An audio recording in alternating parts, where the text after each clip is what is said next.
আসসালামু আলাইকুম। যারা ডুপ্লেক্স বাড়ি রাউন্ড সিঁড়ি নিয়ে চিন্তিত তাদের জন্য এই ভিডিওটা। যারা খুবই সুন্দরভাবে একটি ডুপ্লেক্স বাড়ি রাউন্ড সিঁড়ি করাতে চান, অনেক ক্ষেত্রে দেখা যায় অনেক মিস্ত্রি ভাইদের ভুলের কারণে আপনার সিঁড়িটা রাজকীয় হয়ে ওঠে নাই এবং রাজকীয়ভাবে সিঁড়িটা করতে পারে না। একটি রাউন্ড সিঁড়ির ক্ষেত্রে হিসেবটা কিন্তু সবচেয়ে ইম্পর্টেন্ট।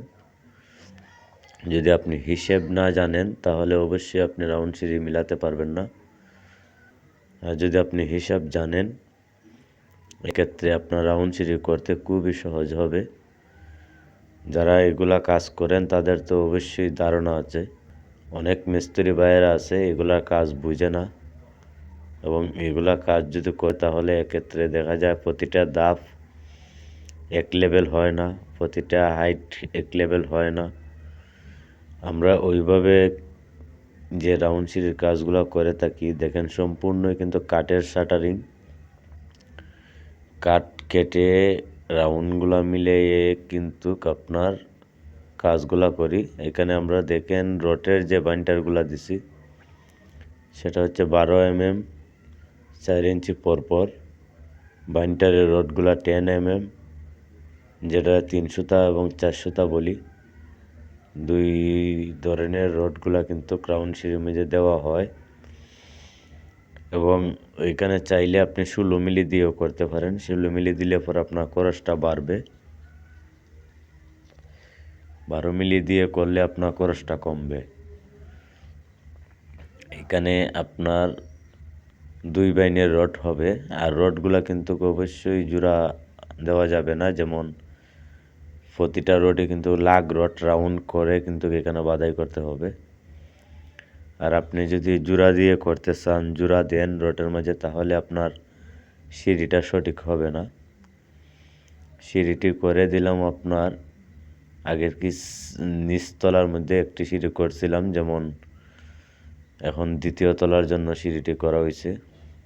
আপনারা দেখতে পারতেছেন নিচতলায় গত মাসে আপনার ওই সিঁড়ির কাজটা করছিলাম, এবং এটা কিন্তু 2 তলার উপরে। একটা ডুপ্লেক্স বাড়ি করতে গেলে দেখা যায় 2 তলা ছাড়া সুন্দর হয় না। এই জন্য ওনাদের পছন্দ হয়েছে আমাদের হাতের কাজগুলা। আবার যোগাযোগ করার পরে কিন্তু উনি 2 তলার কাজটাও দিয়েছেন আমাদের হাতে।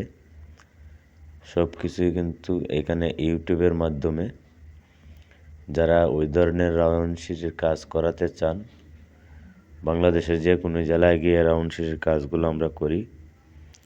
অত্যন্ত সুন্দরভাবে কাজগুলো করার চেষ্টা করি। এখানে দেখেন রাউন্ড সিঁড়িটা কিন্তু রড বাঁধার কাজ কমপ্লিট। আর অবশ্যই রাউন্ড সিঁড়ির ক্ষেত্রে আপনার বিম ছাদ যদি দেন তাহলে বিম ছাদের শাটারিং করবেন আগে, এবং ছাদের শাটারিং করার পরে কিন্তু রাউন্ড সিঁড়ির শাটারিংটা করা লাগে। এখানে দেখেন যে ধাপগুলা দেওয়া হয়েছে, অত্যন্ত সুন্দরভাবে কিন্তু ধাপগুলার কাজ করা হয়েছে। ধাপের হাইটগুলা দেওয়া হয়েছে আপনার 6 ইঞ্চি, এবং এক পাশে আছে আপনার 7 ইঞ্চি, এক পাশে আছে আপনার 15 ইঞ্চি। যেহেতু রাউন্ডের স্কেলটা মিলতে হবে, এজন্য এক পাশে কম হবে, এক পাশে বেশি হবে। এটি নিয়ম একটি ডুপ্লেক্স বাড়ির রাউন্ড সিঁড়ির ক্ষেত্রে। রাউন্ড সিঁড়িটা কিন্তু প্রতিটা ধাপই কিন্তু 6 ইঞ্চি হাইটে দেওয়া হয়েছে। আপনি হিসাব করবেন আপনার ফ্লোর থেকে ছাদ লেভেল পর্যন্ত আপনার হাইট কতটুকু আছে। এই হাইটের উপরে বিভক্ত করে আপনার 6 ইঞ্চি করে ধাপগুলা দিতে হবে। যদি আপনি 5 ইঞ্চি করে ধাপগুলা মিলাতে যান তাহলে কিন্তু হবে না। রাউন্ড সিঁড়ির ক্ষেত্রে আপনার 6 ইঞ্চি ধাপই মিলতে হবে। 6 ইঞ্চি এবং 6.5 ইঞ্চি লাগে। আর যদি আপনার স্ট্রেট সিঁড়ি হয় তাহলে আপনি যদি সিঁড়ির চৌকিটা যদি নিচে দেন এবং উচ্চতা কম দেন তাহলে আপনি 5 ইঞ্চি ধাপে মিলাতে পারবেন। আর রাউন্ড সিঁড়ির ক্ষেত্রে কিন্তু 5 ইঞ্চি ধাপ মিলে না, 6 ইঞ্চি ছাড়া হবে না।